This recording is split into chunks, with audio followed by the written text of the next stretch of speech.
Hi, everyone. It's Barbara C. Phillips, founder of Nurse Practitioner Business Owner, also known as NPBO. And this is another one of our business questions of the week. This is going to be part 2 of the questions that we received when we did a How Do You Start a Practice webinar in September with the National Nurse-Led Consortium, AANP, and TCPI.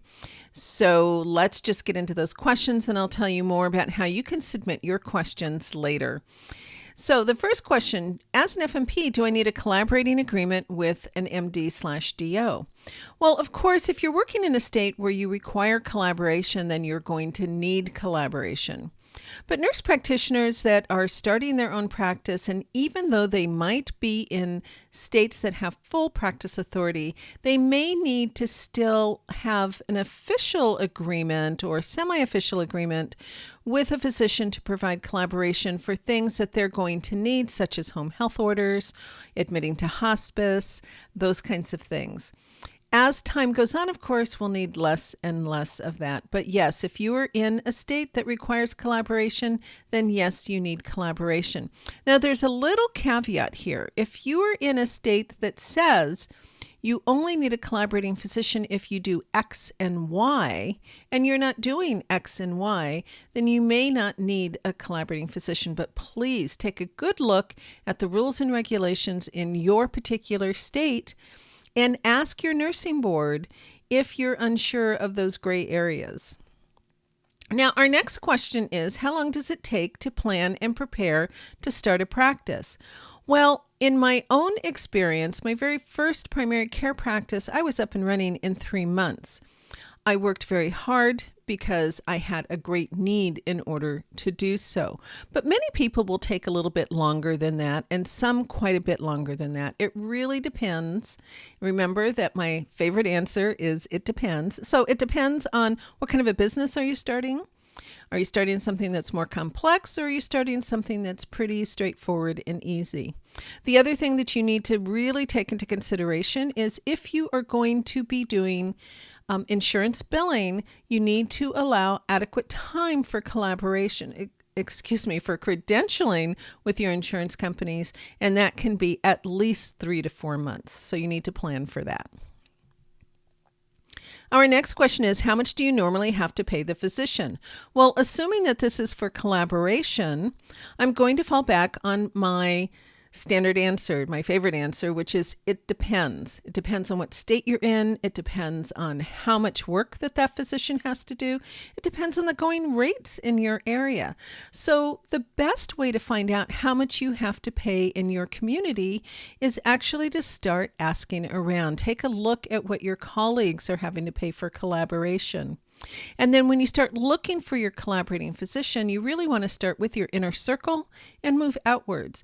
If you are working with someone who you have mutual respect for, you get along well, that physician, he or she, may be willing to collaborate with you for $0. You heard right, $0. A lot of nurse practitioners are not having to pay for collaboration, so you want to keep that in mind.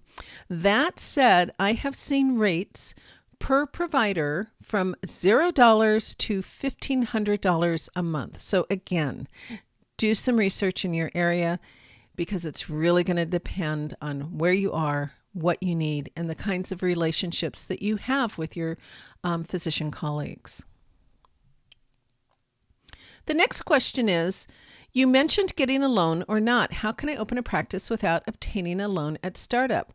Well, where this question actually comes from, we were talking about how do you get startup funding? And there are many nurse practitioners, many business owners who started up and have no startup loans. They had savings accounts. They had practices that maybe didn't require a whole lot of startup. Now, startup costs, usually when we think about that, we're talking about what do we need to do to actually get started. We're not talking about how you make sure that your business is capitalized. So for the time that you have no income as you're just getting started, where are you going to get resources for that? So that's a little bit of a different question, but a lot of people will include that in startup. So it really depends on how you're looking looking at this. But many times, if you want to do this without taking out a loan, then you start looking to your savings account or where else can you access money without having going through the formal process of getting a loan from a bank. Our next question is, we are a somewhat established, NP-owned, single provider family practice. Our business has an EHR system in place. Do you recommend working with a billing company or doing billing on your own? This question alone can be an entire webinar, and maybe we'll do that in the future because billing is a real stickler for a lot of people. And I have seen people use companies. I certainly have. And I've seen them do it in-house. I certainly have. And there's pros and cons to each of those.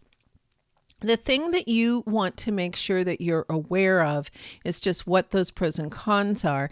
I don't have a lot of time to go through that, but I will tell you that we've got several articles on the blog at npbusiness.org that actually address the question, should you use an outsourced company for your billing, and what do you look for, as well as what the advantages are to having that in-house. I like the idea of an in-house biller because they're your person alone, but there's some disadvantages to that. You know, you have to make sure that they're kept up to date with their education, that they have access to all the different resources, that they can actually follow through and do what it is you want. And just because you have somebody in-house doesn't necessarily mean that they're your best employee. So you want to take a good look and really weigh out the pros and the cons for you.